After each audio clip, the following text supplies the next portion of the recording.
ಕಳೆದ ಅಧಿವೇಶನದಲ್ಲಿ ವಿಜಯಪುರ ಜಿಲ್ಲೆಗೆ ಖಾಸಗಿ ಸಹಭಾಗಿತ್ವದಲ್ಲಿ ಸರ್ಕಾರಿ ವೈದ್ಯಕೀಯ ಕಾಲೇಜು ಸ್ಥಾಪನೆ ಮಾಡೋದಾಗಿ ಸರ್ಕಾರ ಘೋಷಣೆ ಮಾಡಿದ್ದೇ ತಡ.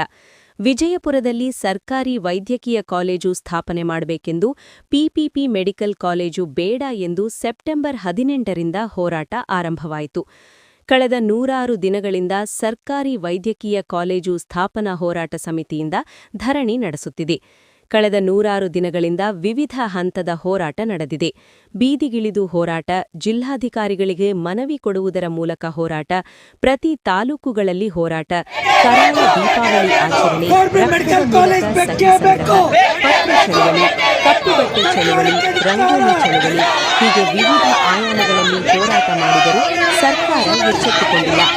ಕಳೆದ ತಿಂಗಳು ನವೆಂಬರ್ 19ರಂದು ಸಚಿವ ಎಂಬಿ ಪಾಟೀಲ್ ಹೋರಾಟ ಸಮಿತಿಯ ಸದಸ್ಯರ ನಿಯೋಗ ತೆಗೆದುಕೊಂಡು ಹೋಗಿ ಬೆಂಗಳೂರಿನಲ್ಲಿ ಮುಖ್ಯಮಂತ್ರಿಗಳಿಗೆ ಭೇಟಿ ಮಾಡಿಸಿದ್ದರು. ಹೋರಾಟಗಾರರೊಂದಿಗೆ ಮುಖ್ಯಮಂತ್ರಿಗಳು ಸರಿಯಾಗಿ ಸ್ಪಂದನೆ ಮಾಡಿಲ್ಲ, ತಾಳ್ಮೆಯಿಂದ ಮಾತನಾಡಿಲ್ಲ, ದುಡ್ಡಿಲ್ಲ ಎಂದು ಹೇಳಿ ಕಳುಹಿಸಿದ್ದಾರಂತೆ. ಸಿಎಂ ಅವರ ಈ ನಡವಳಿಕೆ ಖಂಡಿಸಿ ಮತ್ತೆ ಬೃಹತ್ ಹೋರಾಟ ನಡೆಸಿದ್ದರು. ಡಿ1ರಂದು ನಡೆದ ಬೃಹತ್ ಹೋರಾಟದ ವೇಳೆ ಸಿಎಂ ಸಿದ್ದರಾಮಯ್ಯ, ಸಚಿವರಾದ ಎಂಬಿ ಪಾಟೀಲ್, ಶಿವಾನಂದ ಪಾಟೀಲ ಹಾಗೂ ವಿಜಯಪುರ ಜಿಲ್ಲೆಯ ಶಾಸಕರ ಪ್ರತಿಕೃತಿ ದಹಿಸಿ ಆಕ್ರೋಶ ಕೂಡ ಹೊರಹಾಕಿದ್ದರು. ಬಳಿಕ ತಲೆಯ ಮೇಲೆ ಕಲ್ಲು ಹೊತ್ತು ಧರಣಿ ಮಾಡಿದ್ದರು. ಆದರೆ ಇಂದು ಹೊಸ ವರ್ಷದ ದಿನ ಸಚಿವ ಎಂಬಿ ಪಾಟೀಲ ಮನೆ ಮುಂದೆ ಒಂದು ದಿನ ಧರಣಿ ನಡೆಸಲು ಮುಂದಾದಾಗ ಪೊಲೀಸರೊಂದಿಗೆ ವಾಗ್ವಾದ ಕೂಡ ನಡೆಯಿತು. ಧರಣಿ ಸತ್ಯಾಗ್ರಹ ಮಾಡಲು ಮುಂದಾದಾಗ ಪೊಲೀಸರೊಂದಿಗೆ ಗಲಾಟೆ ಆರಂಭವಾಯಿತು. ಈ ವೇಳೆ ಧರಣಿ ನಿರತರನ್ನು ಬಂಧಿಸಲು ಪೊಲೀಸರು ಮುಂದಾದಾಗ ಸಿಟ್ಟಿಗೆದ್ದ ಸಂಗನ ಬಸವೇಶ್ವರ ಸ್ವಾಮೀಜಿ ಪೊಲೀಸರಿಗೆ ಕಪಾಳ ಮೋಕ್ಷ ಮಾಡಿದ್ದರು. ಓರ್ವ ಪಿಎಸ್ಐ ಹಾಗೂ ಪೊಲೀಸ್ ಪೇದೆಗೆ ಕಪಾಳ ಮೋಕ್ಷ ಮಾಡಿದ್ದರು. ಈ ವಿಚಾರವಾಗಿ ಪ್ರತಿಕ್ರಿಯೆ ನೀಡಿದ ಸ್ವಾಮೀಜಿ, ನನ್ನ ಮೊಬೈಲ್ ಕಸಿದುಕೊಂಡು ತಳ್ಳಾಟ ನೂಕಾಟ ಮಾಡಿದರು, ಈ ವೇಳೆ ನಾನು ಕೂಡ ಕೊಂಡಿದ್ದೇನೆ ಎನ್ನುತ್ತಾರೆ. ಸಚಿವ ಎಂಬಿ ಪಾಟೀಲ ಮನೆ ಮುಂದೆ ಧರಣಿ ಮಾಡಲು ತೆರಳಿದ್ದ ಪ್ರತಿಭಟನಾಕಾರರನ್ನು ಈಗಾಗಲೇ ಬಂಧಿಸಿದ್ದಾರೆ. ಇನ್ನೊಂದೆಡೆ ಅಂಬೇಡ್ಕರ್ ವೃತ್ತದಲ್ಲಿ ನಡೆಸುತ್ತಿರುವ ಧರಣಿ ಸತ್ಯಾಗ್ರಹ ಸ್ಥಳದಲ್ಲಿ ಧರಣಿ ಹಾಗೆ ಮುಂದುವರೆಸಿದ್ದಾರೆ.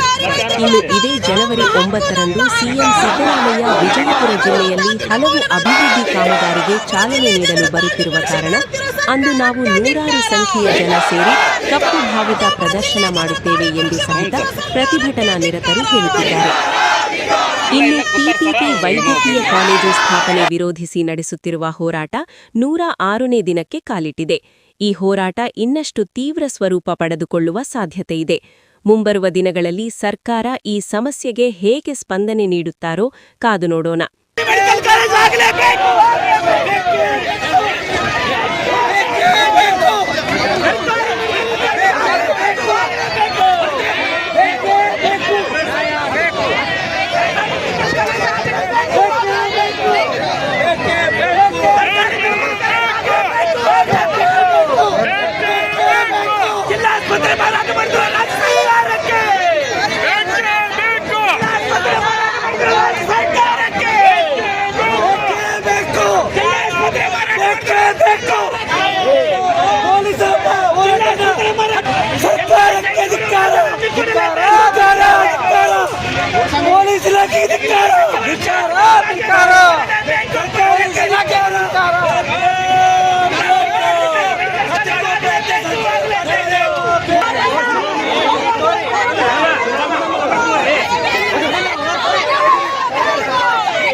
Hey!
ಅಂತ ಎಲ್ಲ ಹೋರಾಟಗಾರರಿಗೂ ಮೀಡಿಯಮ್ದವರಿಗೂ ಒಳ್ಳೇದು ಹೇಳ್ಕೊಂಡು ನಾವು 108 ದಿವಸಗಟ್ಟಲೆ ಅವ್ರು ಕೂಡ ಹೋರಾಟ ಮಾಡಾಕತ್ತೀವಿ. ಅಂಬೇಡ್ಕರ್ ಅಂಬೇಡ್ಕರ್ ಸರ್ಕಲ್ದಲ್ಲಿ ಹೋರಾಟ ಮಾಡಾಕತ್ತೀವಿ. ಅವರು ಕೆಲಸ ಮಾಡಿದ್ರೆ ನಾವು ಬರತ್ತಿರಿಕಿಲ್ಲ ಇವ್ರ ಮನೆಗೆ ಬರೋದು ಅವಶ್ಯ ಇಲ್ಲ. ಯಾಕಂದರೆ MLಗಳಾಗಲಿ ಮಂತ್ರಿಗಳಾಗಲಿ ಸೇವಕರು, ಸಮಾಜ ಸೇವಕರು, ಅವರು ಸಮಾಜಕ್ಕಾಗಿ ಹೋರಾಡೋರಿಗೆ ನಾವು ಅನುಕೂಲ ಮಾಡಿ ಕೊಡಬೇಕಾಗಿತ್ತು. ಅವ್ರ ಮನೆ ಮಟ್ಟ ಯಾಕೆ ಬಂದೇವು ಅಂತ ಅವ್ರು ಮಾಡ್ಲಿದ್ದಕ್ಕಾಗಿ ಬಂದೇವು ನಾವು. ಅದಕ್ಕೆ ಅವ್ರು ಮಾಡ್ತೀವಿ ಅಂತಿದ್ರೆ ಆಶ್ವಾಸನೆ ಕೊಟ್ಟಿದ್ರೆ ನಾವು ಬರಕತ್ತೀರಿ, ಯಾರೂ ಬರ್ತಿರ್ಕಿಲ್ಲ. ಅದಕ್ಕೆ ಉಪವಾಸ ಬಿದ್ದಿದ್ರೆ ತಮ್ಮ ಸ್ವಂತ ಖರ್ಚು ಮಾಡ್ಕೊಂಡು ಮಾಡ್ತಾರೆ. ಇದು ಯಾಕಂತಂದರೆ ನಮ್ಮಲ್ಲಿ ಬಿಜಾಪುರದಲ್ಲಿ ಬಡತನ ಸ್ಥಿತಿ ಭಾಳದೆ. ನಮಗೇನಿಲ್ಲ ಸರ್, ಅಲ್ಲಿ ಕುಂತಿದ್ದೀವಿ ನಾವು ಬರುತ್ತಲ್ಲ ಅಂತಂದ್ರೆ ನಮ್ಮ ಮೊಬೈಲ್ ಕಸ್ಕೊಂಡ್ರು ಸರ್. ಯಾರ್ಯಾರು ಫೋನ್ ಹಚ್ತಾರೆ ಅಂತ ತಿಳ್ಕೊಂಡು ಅವರು ಪೊಲೀಸ್ ಡಿಪಾರ್ಟ್ಮೆಂಟ್ ಯಾರು ಗೊತ್ತಿಲ್ಲ, ಮೊಬೈಲ್ ಕಸ್ಕೊಂಡು ಮತ್ತು ಇವ್ರಿಗೆ ಯಾರ್ಯಾರು ಫೋನ್ಗೆ ಹಚ್ಕಿಚಾರ ಅಂತ ತಿಳ್ಕೊಂಡು ಮೊಬೈಲ್ ಕಸ್ಕೊಂಡು ನಮ್ಮನ್ನು ದುಡಿದ್ರು. ಮತ್ತು ನಮ್ಗೆ ಸ್ವಲ್ಪ ಮನಸ್ಸಿಗೆ ನೋವಾಗಿ ಸ್ವಲ್ಪ ಸರಿಸೇನು ಇಷ್ಟೇ, ಮತ್ತೇನು ಮಾಡಿಲ್ಲ ಅವ್ರಿಗೆ. ನಾವು ನೋಕೋ ಪ್ರಯತ್ನ ಮಾಡಿದ್ರು, ಒಳಗೆ ಹಾಕಿದ್ರು, ಗಾಡಿ ಹಾಕಿದ್ರು ಸರ್. ಗಾಡಿ ಹಾಕಿದ್ರು ಸರ್. ಹ್ಞೂ ರೀ, ನಾವೇನಿಲ್ಲ ಸರ್, ನಾವು ಮತ್ತು ನಮ್ಮ ರಕ್ಷಣೆ ಮಾಡ್ಬೇಕಲ್ರಿ. ನಮ್ಮ ಮೇಲೆ ಕೈ ಮಾಡಿ ಬಿಡಿಸ್ಕೊಂಡ್ರಿ ನಮ್ಮ ಮೊಬೈಲ್ ಕಸ್ಕೊಂಡಿದ್ದಕ್ಕಾಗಿ. ಯಾರ್ಯಾರು ಫೋನ್ ಹಚ್ಚಿಚಾರಿ ಇವರು CMಗೆ ಹಚ್ಬೋದು, ಆಮೇಲೆ ಗೃಹ ಮಂತ್ರಿಗೆ ಹಚ್ಬೋದು, ಆಮೇಲೆ ಯಾರ್ಯಾರು ಹಚ್ಚಿ MB ಪಾಟೀಲ್ಗೆ ಹಚ್ಬೋದು ಅಂತೇಳಿ ಕಚ್ಕೊಂಡಾಗ ಸರ್. ಸಂಗನ ಬಸವೇಶ್ವರ ಶ್ರೀಮಠ ಹುಣಸೆ ಕಾಲೇಜ್ ಮಾಡಿದ್ರು.